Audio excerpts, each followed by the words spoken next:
اللہ نور السماوات والارض۔ سبحان اللہ، اللہ فرماتا ہے کہ وہ آسمانوں اور زمین کا نور ہے، اور آج سائنس اس نور کی ایک اور نشانی دکھا رہی ہے۔ ناسا نے 30 سال کی ریسرچ کے بعد ایک حیرت انگیز بات تصدیق کی ہے۔ زمین کا ایٹماسفیئر جو ہمیں سورج کی خطرناک ریڈیشن سے بچاتا ہے، وہ سکڑ رہا ہے۔ ہر دہائی میں 500 سے 650 فیٹ تک نیچے آ رہا ہے۔ لیکن یہ بات اتنی نئی نہیں ہے۔ قرآن حکیم میں 1400 سال پہلے سورہ الرعد آیت 41 میں اللہ سبحانہ و تعالیٰ فرماتا ہے، کیا انہوں نے نہیں دیکھا کہ ہم زمین کو اس کے کناروں سے گھٹاتے چلے آ رہے ہیں؟ آج ہم دیکھیں گے کہ کیسے 21ویں صدی کی سائنس اس کتاب کی تصدیق کر رہی ہے جو 7ویں صدی میں نازل ہوئی تھی۔ یہ ویڈیو آپ کے ایمان کو تازہ کر دے گی انشاءاللہ۔ چلیے آئیے سمجھتے ہیں اس کو۔ اللہ نور السماوات والارض۔ چلیے پہلے سائنس کی بات کرتے ہیں۔ 2002 سے 2019 تک پورے 17 سال ناسا کے سائنٹسٹس نے سیٹلائٹس کے ذریعے زمین کے ایٹماسفیئر کا گہرائی سے مطالعہ کیا۔ انہوں نے جو پایا وہ دنیا بھر کے سائنٹسٹس کے لیے ایک بڑا سوال بن گیا۔ ناسا کی ریسرچ کے مطابق زمین کے ایٹماسفیئر کی اوپر والی تہیں، جسے میسوسفیئر اور لوئر تھرموسفیئر کہتے ہیں، مسلسل ٹھنڈی ہو کر سکڑ رہی ہیں۔ یہ تہیں زمین سے لگ بھگ 50 سے 100 کلومیٹر کی بلندائی پر ہیں۔ اب سنیے کتنے حیران کن آنکڑے ہیں۔ پہلا، 2002 سے 2019 کے درمیان یہ ایٹماسفیئرک لیئرز 1333 میٹرز یعنی 4400 فیٹ تک سکڑ گئی ہیں۔ یہ ایک بڑی بلڈنگ سے بھی زیادہ ہائٹ ہے۔ دوسرا، ہر دہائی میں سمر کے موسم میں پولز کے اوپر میسوسفیئر 500 سے 650 فیٹ تک کانٹریکٹ ہو رہا ہے۔ تیسرا، ٹیمپریچر کی بات کریں تو یہ لیئرز ہر دہائی میں 4 سے 5 ڈگری فahrenheit ٹھنڈی ہو رہی ہیں۔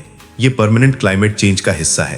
چوتھا، سائنٹسٹس نے کیلکولیٹ کیا کہ ان 1333 میٹرز میں سے 340 سے 342 میٹرز یعنی لگ بھگ 1120 فیٹ صرف کاربن ڈائی آکسائڈ ایمیشنز کی وجہ سے سکڑا ہے۔ یہ ریسرچ ناسا کے پیئر ریویوڈ جرنلز میں پبلش ہوئی ہے۔ یہ کوئی تھیوری نہیں بلکہ سالڈ سائنٹیفک فیکٹ ہے۔ اب سوال یہ اٹھتا ہے کہ یہ ہو کیسے رہا ہے؟ آئیے سمجھتے ہیں اس کو۔ زمین کے نیچے والے ایٹماسفیئر میں جہاں ہم سانس لیتے ہیں، گرین ہاؤس گیسز جیسے کاربن ڈائی آکسائڈ گرمی کو قید کرتی ہیں، اس لیے گلوبل وارمنگ ہوتی ہے۔ لیکن اوپر کی فضا میں جہاں ہوا بہت پتلی ہے، یہ گیسز کا اثر بالکل الٹا ہوتا ہے۔ وہاں CO2 گرمی کو آسانی سے خلا یعنی اسپیس میں ریڈیٹ کر دیتی ہے۔ جب گرمی نکل جاتی ہے تو وہ ایٹماسفیئرک لیئر ٹھنڈی ہو جاتی ہے، اور جب کوئی چیز ٹھنڈی ہوتی ہے تو وہ سکڑتی ہے۔ یہ بیسک فزکس ہے۔ سائنٹسٹس کہتے ہیں کہ یہ پروسیس اب پرماننٹ بن چکا ہے۔ جتنی زیادہ CO2 ایمیشنز ہوں گی اتنا زیادہ یہ اپر ایٹماسفیئر سکڑتا رہے گا۔ لیکن اب اصلی سوال یہ ہے کہ کیا اس سائنٹیفک ڈسکوری کا قرآن حکیم سے کوئی تعلق ہے؟ آئیے سمجھتے ہیں اس کو۔ اور اگر چینل سبسکرائب نہیں کیا تو ابھی کر لیجئے، بس ایک کلک اور سبسکرائب۔ اللہ نور السماوات والارض۔ آئیے اب قرآن حکیم کی طرف۔ اللہ سبحانہ و تعالیٰ 2 جگہ بالکل ایسی ہی بات فرماتا ہے۔ پہلی جگہ سورہ الرعد آیت نمبر 41 میں ارشاد ہے، اولم يروا اننا نأتي الارض ننقصها من اطرافها۔ کیا انہوں نے نہیں دیکھا کہ ہم زمین کو اس کے کناروں سے گھٹاتے یعنی کم کرتے چلے آ رہے ہیں؟ دوسری جگہ سورہ الانبیاء آیت نمبر 44 میں بھی یہی بات فرمائی گئی ہے، بلکہ ہم نے انہیں اور ان کے باپ دادا کو لمبی مدت تک زندگی کا لطف دیا، یہاں تک کہ ان کی عمر لمبی ہو گئی۔ کیا وہ نہیں دیکھتے کہ ہم زمین کو اس کے کناروں سے کم کرتے چلے آ رہے ہیں؟ یہاں بھی زمین کو اس کے کناروں سے کم کرنا کا ذکر ہے۔ اب یہ بہت ضروری ہے کہ ہم پہلے کلاسیکل تفسیر کو سمجھیں، کیونکہ یہ ہماری روایت ہے اور یہ سب سے مستند ہے۔ مفسرین کرام جیسے امام ابن کثیر، امام قرطبی اور امام طبری رحمہم اللہ نے اس آیت کی کئی تشریحات بیان کی ہیں۔ پہلی تفسیر، اسلام کا پھیلنا اور کفر کی سرزمین کا کم ہونا۔ جیسے جیسے صحابہ کرام نے فتوحات کی، ویسے ویسے اسلام کی حکومت پھیلتی گئی اور شرک کی زمین سکڑتی گئی۔ دوسری تفسیر، مومنین کا کم ہونا اور کفار کا زیادہ ہونا، یہ بھی ایک تفسیر ہے۔ تیسری تفسیر، زمین کی برکت کا کم ہونا، پیداوار کا گھٹنا اور علماء اور صالحین کا دنیا سے اٹھایا جانا۔ یہ سب تشریحات مستند ہیں اور یہ ہماری اسلامک ٹریڈیشن کا حصہ ہیں۔ ہم ان کی تعظیم کرتے ہیں، لیکن آج کے دور میں کچھ ماڈرن اسکالرز جو سائنس اور قرآن دونوں کے طالبین ہیں، کہتے ہیں کہ اس آیت میں ایک اور پہلو بھی ہو سکتا ہے۔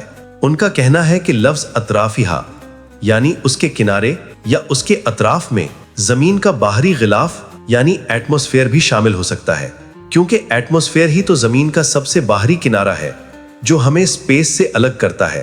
یہ ایک اجتہادی رائے ہے، یہ تفسیر نہیں بلکہ ایک سائنٹیفک آبزرویشن ہے جو ہمیں اللہ کی قدرت پر غور کرنے کی دعوت دیتی ہے۔ اور جب ناسا کہتا ہے کہ ایٹماسفیئر سکڑ رہا ہے تو یہ رائے اور بھی دلچسپ بن جاتی ہے۔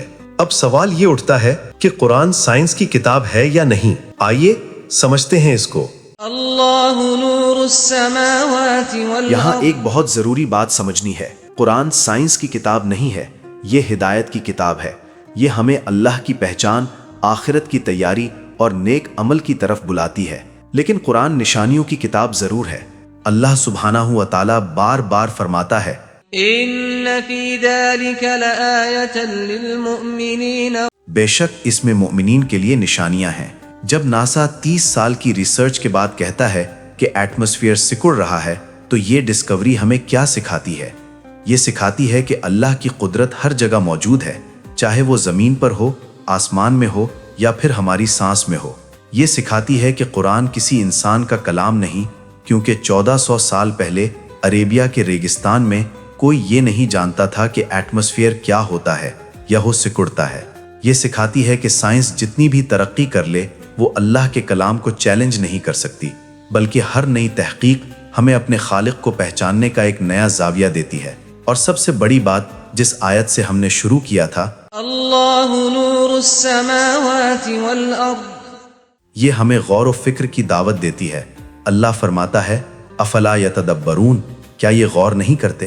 اگر آپ بھی مانتے ہیں کہ قرآن حکیم میں انسانیت کے لیے بڑی نشانیاں ہیں تو اس پیغام کو عام کرنے کے لیے لائک ضرور کریں، شیئر کریں اپنے دوستوں احباب کے ساتھ، سبسکرائب کریں تاکہ ایسی اور ویڈیوز دیکھتے رہیں۔ کامنٹ میں ضرور بتائیں کہ آپ کیا سوچتے ہیں۔ لا لا